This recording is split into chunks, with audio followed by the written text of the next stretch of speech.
Hi, welcome back to the podcast. I'm Stephen Mather, former member of a high control group and now an organisational psychologist. Obviously on this podcast we've explored how some groups and organisations manipulate people or practice what we often call undue influence.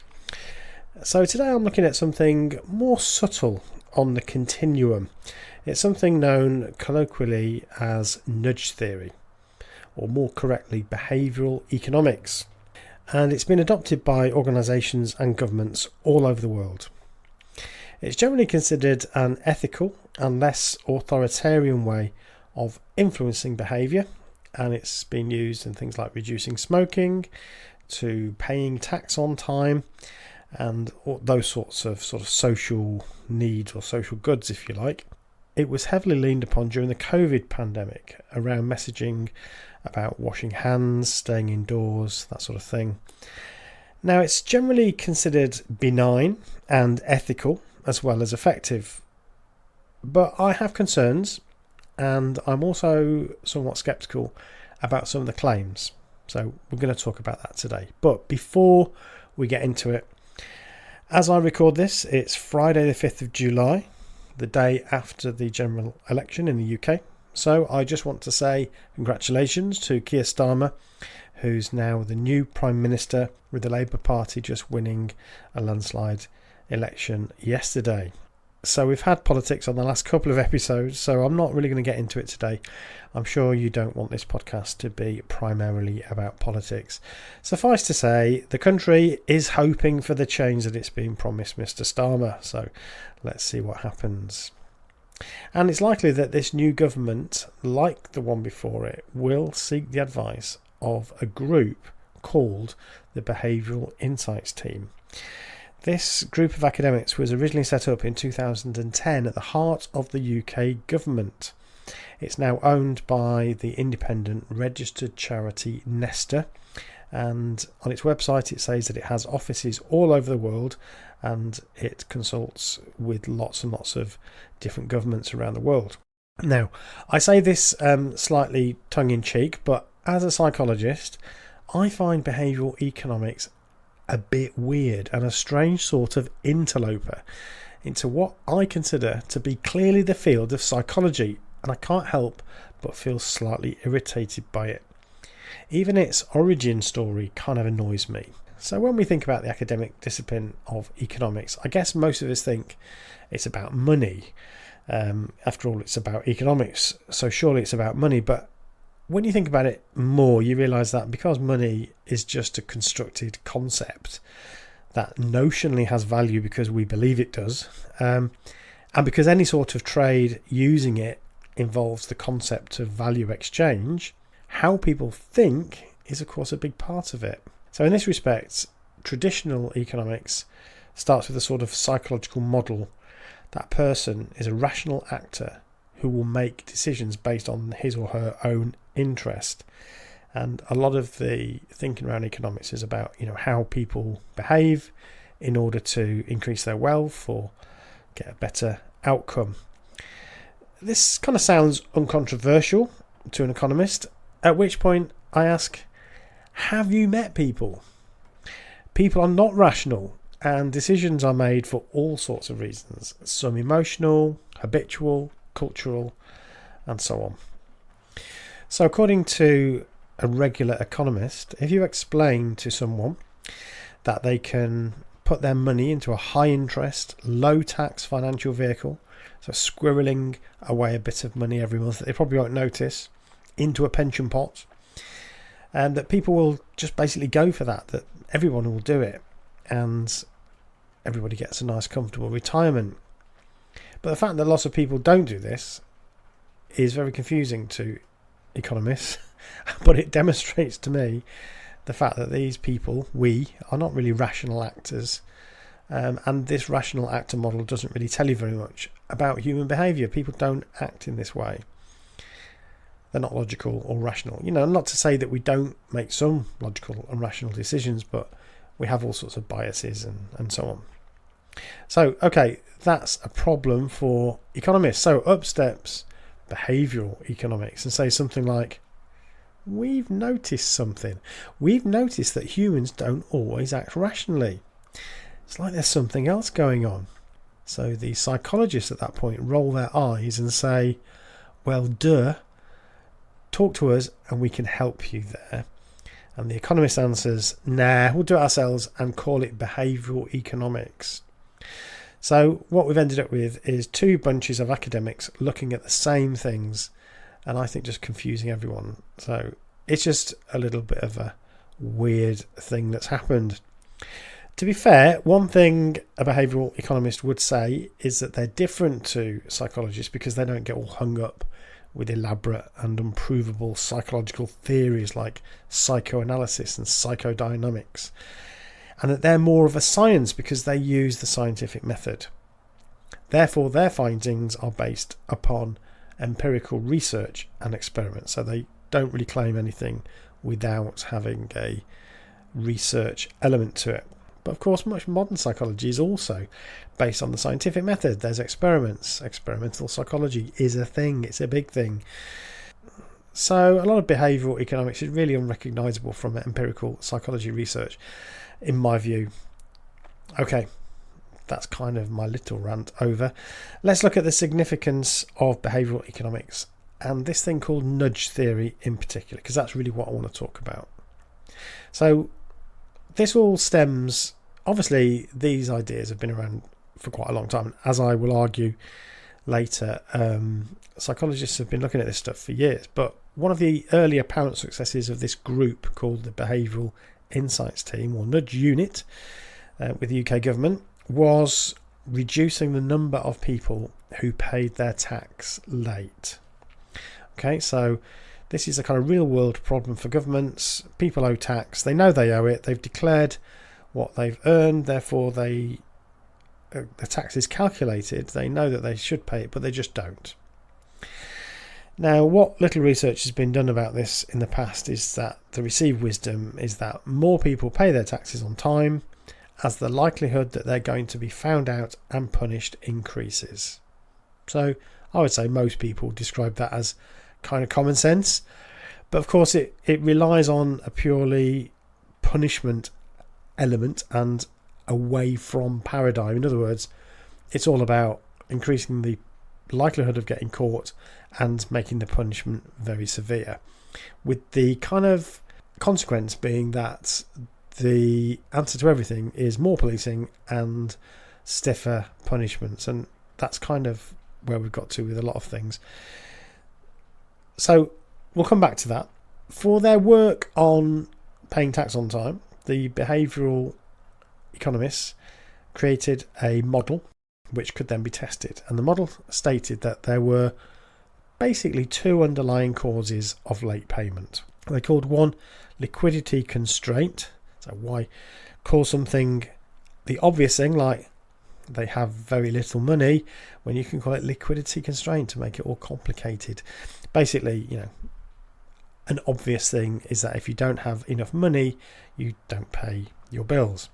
But the other one, which is more interesting, is procrastination. So putting it off, basically just not getting around to doing it. And the Behavioural Insights team decided that they couldn't really do much about the other one, but they could focus on procrastination, decided that they were going to see if they could reduce the amount of procrastination on payment. So the Behavioural Insights team focused on procrastination as something they might be able to affect, and carried out a field experiment using letters reminding late payers about their tax liability. So there's, as long as there's been tax, there's been people to remind you that you've not paid your tax, and letters, common way of reminding people that they need to pay their tax. So what they did is they took those letters and just changed them slightly, and they had 5 different variations of these letters. So obviously we've got the baseline one, which is the one we're already using, and then there's 5 others, and these 5 others included 5 different statements, and I'll read them to you and tell you what they were. So the first one, on the letter, as well as stating that they were owing this tax and how much they owed, written was 9 out of 10 people pay their tax on time. So that simple sentence, 9 out of 10 people pay their tax on time, and this is described in the paper, which I'll put a link to, by the way, as a basic norm. So what they're trying to do is nudge people into paying their taxes on time by saying most people pay their taxes on time. Okay, that's the first one. The second one is 9 out of 10 people in the UK pay their taxes on time. They call that a country norm. So that's saying, again, most people in the UK pay their taxes on time. And the third one was 9 out of 10 people in the UK pay their tax on time. You are currently in the very small minority of people who have not paid as yet. And they describe that as a minority norm. So you can see there's an extra bit in there saying that, you're now part of this group who's a small minority of people who are not paying on time. So that's quite interesting. There's a fourth and a fifth. The fourth one is paying tax means we all gain from vital public services like the NHS, roads and schools. And 5, not paying tax means we all lose out on vital public services like the NHS, National Health Service, roads and schools. And that's called the loss option. So the experiment showed that all these messages increase tax payment compared to the former levels. So that's interesting, that just putting these messages on increase the levels of payment. But the most effective by quite a long way actually was the minority norm. So I'll read that one again. That's 9 out of 10 people in the UK pay their tax on time. You are currently in the very small minority of people who have not paid as yet. So that's the minority norm. There's much more, of course, in the paper they published. It's a very, very long paper. I must confess I didn't get through it all. But if you want to read or scan it, then by all means, it's available publicly. The link can be found in the show notes. So this example really demonstrates the idea behind a nudge. Simply stating a truth that most people pay on time and that you are in the small percentage making up this undesirable group, it made people pay earlier. Which is kind of staggering if you think about it. And of course, this is a massive win for governments, because if this works, it means all they need to do is very subtly change the wording in their letters, and we're talking millions of pounds that were owed was paid, which I think is pretty impressive. So that's one of their, I suppose, trophy examples. But I will say I question some of the assertions here, and as I said, I've also got a few concerns, but we'll get to that. There's actually quite a lot to like about this approach. It's not obviously about wielding a bigger and bigger stick, for one thing, which, as I've said, tends to be the way that we go, and we can see this in all sorts of law enforcement questions, but it recognises that with one small change in the way we prompt people, a behaviour can be modified towards the good of society. So as long as you accept that paying tax is a societal good, and I know not everybody listening to this podcast will think that, then you're doing something that's helping society. And, if you subscribe, like I do, really, to the idea that we all pay into a big pot and that helps us have things we like roads and schools and libraries and health services, then I think it is right that everybody pays something towards that. So, okay, so far so good. And of course in the UK we have prisons that are bursting full. There are literally too few prison spaces for the courts to send people to. In fact, we had a period where we were letting people out early because we didn't have enough room. And this is partly because of the increasingly punitively based justice system. The public seems to want more people to be locked up, so politicians keep promising more prison places and greater punishments. But the facts are that there's no evidence that this escalating punishment regime is actually reducing crime. So it's good to see a different approach. I like the idea here that we're not talking about getting a bigger and bigger stick. We're actually just trying to nudge people in a much more benign way.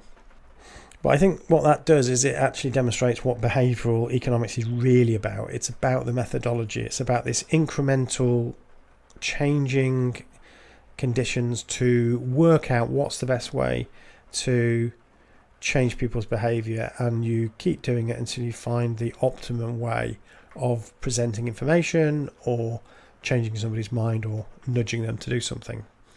So, okay, so far so good.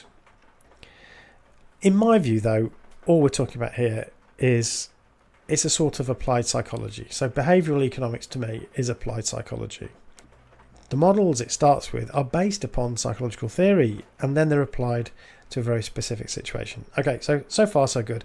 If I had my way, I'd get rid of all the behavioural economics departments and merge them with the psychology departments, because the psychologists need to get better at doing field research, in fact, and using data in all sorts of areas. So I'd really like to see those two fields merged, but that's just my opinion, and I'm sure there are some people that would very strongly disagree with me. I would also say that finding softer ways to influence people or nudge them is nothing new. So although cultic groups, for instance, use harmful and coercive methods, they also maintain a constant regime of nudges.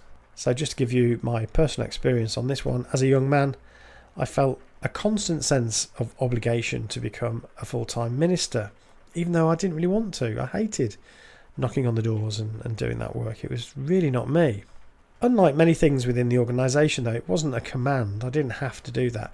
We were all expected to go on the ministry, knocking on doors and so on, but you didn't have to do it full time. But I would hear about the benefits at the conventions or meetings, or by reading the literature of pioneering. I'd listen to the testimony of current full-time pioneers interviewed about the importance of doing it, and I would hear keenly the importance of being whole-souled and fulfilling the dedication that I'd already made to my God. So, it's important to be whole-souled, to do your utmost, to do your whole, to do your best, to serve your God. So I heard that. I found it really difficult to ignore it. So many cultic groups use nudging as their sort of everyday method of control. It's easier than some more unpleasant methods. So through nudges, they can control things like the job you do, your sexuality, who you can marry, when you should marry, whether you should go to university, even what you should watch on TV, what music you should listen to, and so on. And that's all controlled by nudges in the main. So yeah, I would say that I'm pretty experienced in being nudged. So at the beginning, I said that I had some concerns, and I guess it's partly to do with this fact that I kind of recognise some of these techniques. At the end of the day, nudging is just another way to influence someone to behave in a way that you want them to behave. Now, of course, we do this all the time, and in itself it's not unethical. Every time we encourage our kids to pick up after themselves or work hard at school, or we want our partners to get the hint about what we really want for Christmas, you're trying to influence somebody. We do that all the time. We do it at home, we do it at work, we do it when we go to the shops, all the time.